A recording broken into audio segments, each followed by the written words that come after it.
Hello friends, I am Anurag Singh. Welcome to my YouTube channel chemistry by Anurag Singh पर स्वागत करते हैं दोस्त आप सभी के अपने YouTube channel chemistry by Anurag Singh पर। यह सॉलिड स्टेट का लास्ट वीडियो होगा और एपिसोड 11 होगा। और इस लास्ट वीडियो में हम लोग केवल न्यूमेरिकल्स जो अलग अलग टाइप के बनने वाले प्रश्न हैं उन्हीं का केवल चर्चा करेंगे। और इन्हीं टाइप्स में से कोई एक टाइप्स आपका क्वेश्चन रहेगा, या जितने भी अभी तक एग्जाम में पूछे गए सभी टाइप्स आपके इसलिए आप उन्हें देख सकते हैं।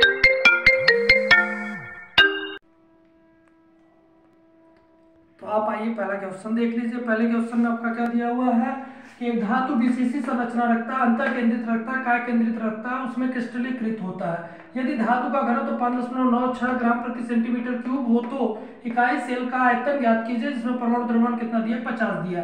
कह रहा है कि बीसीसी है तो जेड बीसीसी का मान आपको बताया गया 2 होता है, एससी में 1 होता है और एफसीसी में कितना होता है, 4 होता है।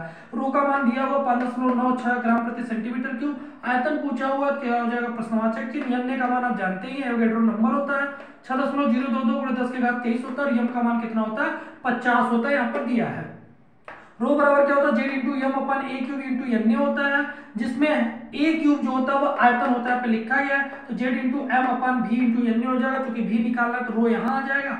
जेड इंटू यम अपन रो इंटू एन हो जाएगा, जिसमें जेड का मान कितना दिया है 2, रो का मान कितना दिया है 5.96, यम का मान कितना दिया है 50 दिया है, एन का मान 6.022 × 10⁻23 दिया है। और सॉल्व करेंगे तो भी का मान आएगा कितना, 27.85 × 10⁻24 सेंटीमीटर क्यूब।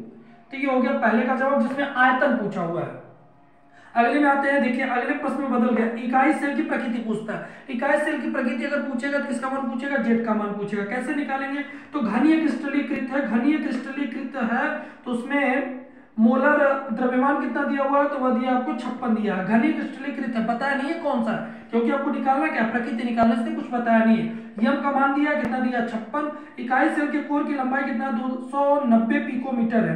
290 पिकोमीटर शायद पिछले वीडियो में हमने बताया भी था कि 10 के घात पिकोमीटर जो होता है वो 10 के घात -12 मीटर होता है, 10 के घात -10 सेंटीमीटर होता है।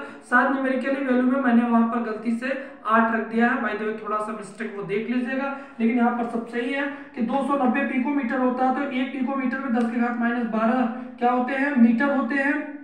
सेंटीमीटर में कितना हो जाएगा, -10 हो जाएगा। 90 है, यदि दशमलव चेंज करेंगे तो 2.9 × 10 के घात -8 सेंटीमीटर हो जाएगा। रो का मान कितना दिया है 7.8 ग्राम प्रति सेंटीमीटर क्यूब किया दिया है। और प्रकृति पूछ रहा है, प्रकृति अगर पूछ रहा है तो प्रकृति का मतलब आपसे क्या पूछ रहा है, जेड का मान पूछ रहा है। अगर जेड का मान पूछ रहा है तो रो बराबर क्या होता है, Z into M upon A cube into N में जेड चाहिए तो रो into A cube N upon M हो जाएगा। रो का मान दिया हुआ कितना 7.8 दिया हुआ है, जिसमें एक वैल्यू दिया हुआ 2.9 × 10 के घात -8 होल क्यूब हो जाएगा। एन का मान 6.022 × 10 के घात 23 होता है और एम का मान कितना होता है 56। पूरा सॉल्व करेंगे कितना आएगा 2। अगर जेड का मान 2 आता है तो आपको पता है कि क्रिस्टल कैसा हो जाएगा, काय केंद्रित क्रिस्टल हो जाएगा या अंतर केंद्रित क्रिस्टल हो जाएगा, और उसी को इंग्लिश में बॉडी सेंटर्ड क्यूब कहते हैं, अर्थात वह क्या हो जाएगा, बीसीसी हो जाएगा। यहाँ पर आपका लिखा गया। अगला कौन सी प्रकृति का बनता है कि इसमें घनत्व ज्ञात करना है। घनत्व जो ज्ञात करना है, देखिए सवाल बदल गया। इसमें क्या दिया हुआ है, एक तत्व एफसीसी संरचना में 200 पिकोमीटर कोर के साथ क्रिस्टलीकृत होता है। यदि इस तत्व के 300 ग्राम में 36 × 10 के घात 23 परमाणु उपस्थित है तो इसके घनत्व की गणना कीजिए। मतलब घनत्व ही निकालने हैं, लेकिन सवाल में क्या बदल दिया है, 300 ग्राम में इतने परमाणु उपस्थित है, अर्थात इसमें परमाणु की संख्या को लाके अगला प्रश्न आपका चेंज करके बना दिया है। तो इसमें सबसे पहले अगर घनत्व निकालने होंगे, रो अगर हमको निकालने होंगे तो रो के लिए हमें क्या चाहिए, एम चाहिए। और यह कहां से मिलेगा, तो यह जो आपको मान दिया गया, सबसे पहले किसका मान दिया गया, जेड एफसीसी कह रहा है तो 4 रख देंगे। ए का मान 200 पिकोमीटर का है तो वो आप साल का 200 × 10 के घात -10 सेंटीमीटर, जो 2 × 10 के घात -8 सेंटीमीटर हो जाएगा। डब्ल्यू का मान कितना दिया, 300 ग्राम कह रहा है तो डब्ल्यू का मान हो गया कितना, 300 ग्राम। परमाणुओं की संख्या कितना दिया, 36 × 10 के घात 23 और घनत्व पूछ रहा है। घनत्व के लिए आपको क्या क्या मान चाहिए, जेड चाहिए, ए क्यूब चाहिए, एम चाहिए, एन चाहिए, जिसमें आपको ए दिया है, जेड दिया है, लेकिन आपको कहीं एन ने दिया लेकिन एम का मान नहीं दिया। इसका मतलब आपको यम का मान चाहिए। यम का मान मिलेगा, या यम क्या होता है, परमाणु भार होता है या अणु भार होता है, जिसमें यम का मान ज्ञात करने के लिए आपको मोलों की संख्या पता होना चाहिए, क्योंकि मोलों की संख्या बराबर क्या होता है, भार बटे में अणु भार होता है। तो भार डब्ल्यू होता है, अणुभार यम होता है और यम जो होता है मोलों की संख्या होती है। तो आपको यम नहीं पता है, इसका मतलब मोलों की संख्या पता हो और आपको क्या पता चल जाए, डब्ल्यू पता चल जाता है। डब्ल्यू तो पता है लेकिन मोलों की संख्या नहीं पता है, लेकिन परमाणु की संख्या देके आपको मोलों की संख्या निकालने के लिए दे देगा। जिसमें आप कैसे निकालेंगे मोलों की संख्या, तो परमाणुओं की संख्या बराबर क्या होता है मोलों की संख्या गुणे एवोगैड्रो संख्या। अब उसमें मोलों की संख्या बराबर क्या हो जाएगा परमाणु की संख्या बटे में एवोगैड्रो संख्या। परमाणु की संख्या आपको दिया है, कितना दिया है आपको, परमाणु संख्या 36 गुणे 10 की घात 23 दिया है। एवोगैड्रो संख्या कितना होता है 6.022 गुणे 10 की घात 23 होता है। तो यहाँ पे वैल्यू आप रख सकते हैं n बराबर कितना हो जाएगा 36 गुणे 10 की घात 23 बटे में 6.022 गुणे 10 की घात 23 हो जाएगा। इसको सिंप्लीफाई करेंगे कितना आ जाएगा, तो आ जाएगा 5.987 आ जाएगा।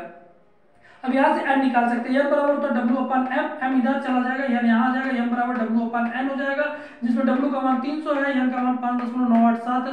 सॉल्व करेंगे 50.10 आ जाएगा। अब यहाँ पर आप m की वैल्यू रख सकते हैं, रो हमें ज्ञात करने हैं। अगर रो हमें ज्ञात करने हैं तो क्या हो जाएगा z into capital m upon a cube into n, यहाँ लिखा भी गया रो ज्ञात करने हैं। तो यहाँ से z का मान कितना हो गया 4, m का मान कितना हो गया 50.10 हो गया, a क्यूब का मान a का मान 2 गुणे 10 की घात -8 का होल क्यूब, n का मान 6.022 गुणे 10 की घात 23 दिया है। ये पूरी वैल्यू सॉल्व करेंगे कितना आ जाएगा 41.67 ग्राम प्रति सेंटीमीटर क्यूब आ जाएगा। अगला पैटर्न आपको देखना, ये लास्ट पैटर्न है। एक तत्व बीसीसी संरचना में 200 पिकोमीटर कोर लंबाई में क्रिस्टलीकृत होता है। यदि घनत्व तो इसका 10 ग्राम प्रति सेंटीमीटर क्यूब है तो 200 ग्राम में कितने परमाणु आएंगे। इनमें परमाणु दिया था और इसमें क्या पूछा हुआ था घनत्व, तो इसमें घनत्व दे दिया है, पूछ रहा है परमाणुओं की संख्या। परमाणु संख्या कब मिलेगा जब आपके पास मोलों की संख्या होगा। मोलों की संख्या कब मिलेगा जब आपके पास भार होगा और क्या होगा परमाणु भार या अणु भार होगा।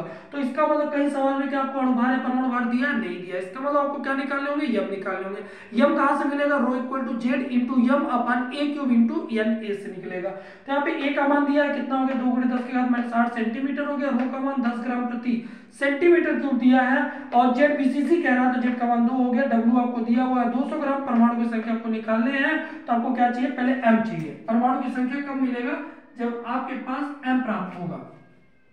तो सबसे पहले आपको यम निकालने होंगे, तो यहाँ पे z equal to rho equal to Z into Yama upon A cube into N A होता है, जिनमें m इक्वल टू फार्मूला क्या हो जाएगा ये इसमें जाके गुणा कर देगा, rho into A cube into N A upon Z हो जाएगा। अब पूरी वैल्यू रख देंगे, रो की वैल्यू 10 है, ए की वैल्यू 2 गुणे 10 की 10 का होल क्यूब है, एन ए का मान कितना 6.022 गुणे 10 की घात 23 है और जेड की वैल्यू कितना 2 है।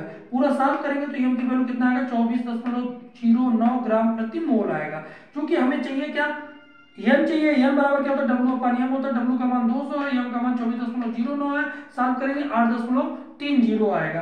तो परमाणु की संख्या बराबर क्या जानते हैं मोलों की संख्या गुणे एवोगैड्रो संख्या। परमाणु की संख्या कितना है मोलों की संख्या कितना 8.30 है और एवोगैड्रो संख्या कितना 6.022 गुणे 10 की घात 23 है। पूरा सॉल्व करेंगे तो 5 गुणे 10 की घात 24 क्या हो जाएगा परमाणु। तो ये आपका पूरा हो गया। इसमें एक क्वेश्चन आया हुआ है जो कि अभी दिखा रहे हैं, तब तक इतना पूरा पहले देख लीजिए। अब अगले प्रश्न को जान लीजिए, यही आपका लास्ट प्रश्न है जो कि आपका पूछा भी गया है। पूछा कि एक घनीय संरचना वाला यौगिक ए तथा बी तत्व से मिलकर बना है, इसमें ए परमाणु घन के कोने पर है। घन के कोने पर मतलब जो आपको 4 ऊपर 4 नीचे 8 होते हैं, जिनमें एक परमाणु के आने के चांसेस कितने होते हैं 1/8 होते हैं। क्योंकि 8 परमाणु के बारे में पूछ रहा है मतलब 8 गुणे 1/8 मतलब एक संख्या कितनी होगी 1 होगी। इसके बाद क्या कह रहा है बी परमाणु फलक केंद्रों पर है। फलक केंद्र का मतलब कितना होता है फलक कितने होते हैं आपके 6 होते हैं, जबकि एक फलक कितने से जुड़ा होता है 2 से जुड़ा होता है। इसका मतलब कि उसके परमाणुओं की संख्या कितनी हो सकती है तो वह हो जाएगी 6 गुणे 1/2 मतलब कितने हो जाएंगे 3 हो जाएंगे। यौगिक का सूत्र पूछ रहा था, यौगिक का सूत्र कितना हो जाएगा की संख्या 1 है, बी की संख्या 3 है, सूत्र क्या हो जाएगा AB3 हो जाएगा। एक प्रश्न और आपका आया हुआ है वो भी आपको दिखा रहे हैं। अगला प्रश्न है एक ठोस AB की संरचना NaCl प्रकार का, यदि A+ की त्रिज्या धनायन की त्रिज्या 100 पिकोमीटर दिया और B- की त्रिज्या ज्ञात कीजिए पूछ रहा है, तो उसमें ध्यान रखिएगा NaCl प्रकार का यदि आपका प्रश्न आता है धनायन का देता है ऋणायन पूछता है, ये ऋणायन का देता है धनायन पूछता है, यहाँ पर हल किया गया Na प्रकार की अगर संरचना होती है तो उसमें संबंध क्या होता है धनायन बराबर होता है 0.414 गुणे B- मतलब धनायन की त्रिज्या बराबर 0.414 गुणे ऋणायन की त्रिज्या। ऋणायन की त्रिज्या पूछा हुआ है तो A+ बटे कितना हो जाएगा 0.414 और A+ का मान कितना है 100 दिया है और 0.414 से डिवाइड कर देंगे कितना हो जाएगा 241.54 मीटर। और ठोस अवस्था अब आपका पूरा समाप्त हो चुका है। 2023 के लिए जितने संभावित प्रश्न हैं आपको इन्हीं में से देखने के लिए मिलेंगे।